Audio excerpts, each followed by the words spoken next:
Welcome back. In the previous class, we have studied about what is binary numbers and how binary number works and how you can convert a number into a binary number and the reverse of that. Today, what we're going to do is we're going to do the bitwise operator in C++. The bitwise operator, if you want to know, if you have not seen my previous lesson, you should watch that because without knowing binary numbers, you cannot do bitwise operator because binary numbers and bitwise operators are related. Now, I'm assuming you have seen the lesson of binary numbers and we will start the bitwise operator and how bitwise works. So bitwise operator generally, as the name suggests, it works on bits. So bits are something like if I write a binary number, let's say 1, 1, 1, 1. When I write 4, 1, I know this is the number 50. Now, if you see over here, we have 4 bits.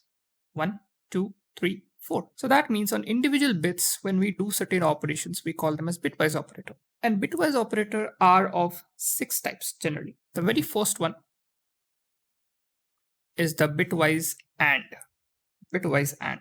Then we have the number 2, which is the bitwise OR. Or generally we write single line like this. So it is bitwise OR. The third one, we call it as bitwise OR. Fourth one is left shift. And the fifth one is right shift. And the last one is bitwise NOT. So we'll see them individually how it works. If you understand one, I'm pretty sure you will get the other ones also, but still I'll try to explain all of them once. So over here, we'll start with the bitwise AND and we'll see how that works. So when we have the bitwise AND, for here, you have to know one thing which is called as a truth table. Now, what is this truth table is? Truth table basically gives us the idea about what kind of outcome we will get when you do certain operations with binary bits. For example, if I have to draw the truth table of AND, so we have, let's say A, B, A and B. So we have two inputs here and the A and B is the output. So input I can give, there can be, since two inputs are there, so 2 to the power 2, 4. So that means 4 numbers here, 1, 2, 3, 4, 1, 2, 3, 4, and 4 outcomes will be there. So what are the different possibilities that can happen is, I can write here 0, 0. A can be also 0 for the first input and B can be also 0 for the second input. Then we can have 0, 1, 1, 0, 1, 1. These are the possible inputs which we can give. So let's say if A is 0, B can be 1, B can be 0 also. So that can be possible. Now, how it works is, you can simply think this in a very simple way. If you're not able to memorize this or if you're not able to get this, you can simply think that this truth table of AND is simply multiplication. That means I will take these two, multiply, I will get the answer as 0. These two multiply 0. These two multiply, these two multiply 1. So this is the outcome of an bitwise AND for certain inputs. Now let's see some operations of how it works. Let's take 15 in bitwise. So this is 15, I have already told you. And let's take 10. Now if I do AND over here, if you see, I have already shown you the truth table. You can also say that, clearly see that 1 and 0 will give us 1. We just have to multiply. It will be 0. 1 and 1 will be what? It will be 1 as well. 1 and 0 multiplication, that is 0, and 1 and 1 multiplication 1. So I have got 10 again.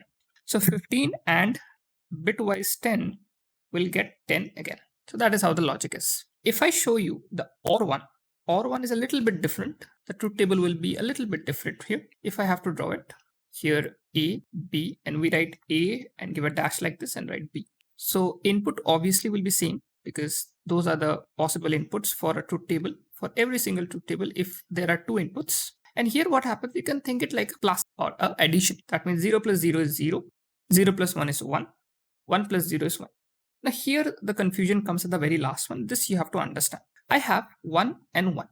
I know that 1 plus 1 is 2, but I cannot write 2 over here. Writing 2 is not possible when you're working in binaries because we know only we can work in 1 and 0s. But I know that I can write 2 in 1 and 0. Now, if I have 1 and 0, which is having the higher priority when it comes to 1 and 0, so it will be 1 and not 0. That is the highest number. So for here, 1 plus 1, we take 1 over here as well. That is the reason. Don't get confused on the last one. 1 plus 1, we get 1 when we are doing binaries over here. How does it work? if I take the same piece of number, that is 10 and 15, so if I write here 1 1 1 1 1 0 1 0, if I have to do an OR, I just have to add. That means you can do is like you can write the add sign also. 1 0 will be 1, 1 1 will be 1. I have told you the reasons just now. 1 0 will be 1 again, and 1 will be 1. So I'm getting 15 here, right? So that means for OR I'm getting 15, for AND I'm getting 10, right? So that is how the thing works. Then we have the XOR. We write the XOR like this. It is just like OR only. Little bit difference is there. I'll make sure the difference. For this, what happens is if you see 1 in any of, like in just one of the inputs, it shouldn't be both. It should be only one. That is the rule. If on any one of them 1 is there, it will be 1. Rest will be 0.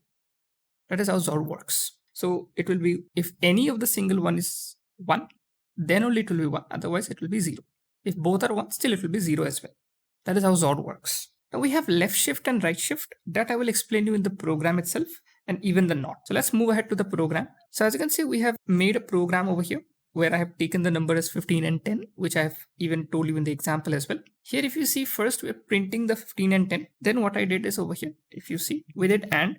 I know that when we did AND, I have shown you also we should get 10 over here. That should be displayed. For OR, we should get 15 over here. 15. Now, this is XOR. Now, XOR, how it works is I have told you that for if a single one is 1, then it will be 1 here. So the answer for this one would be, if I'm taking 15 and 10, so I have written here 15 and 10. So if you see here, only on the second part here, this is 1. Only 1 is there, and this is 1. So this will be 1, this will be 1, rest will be 0. So I'm getting this part. This 0 doesn't make any sense. So this one. So what is 1 0 1?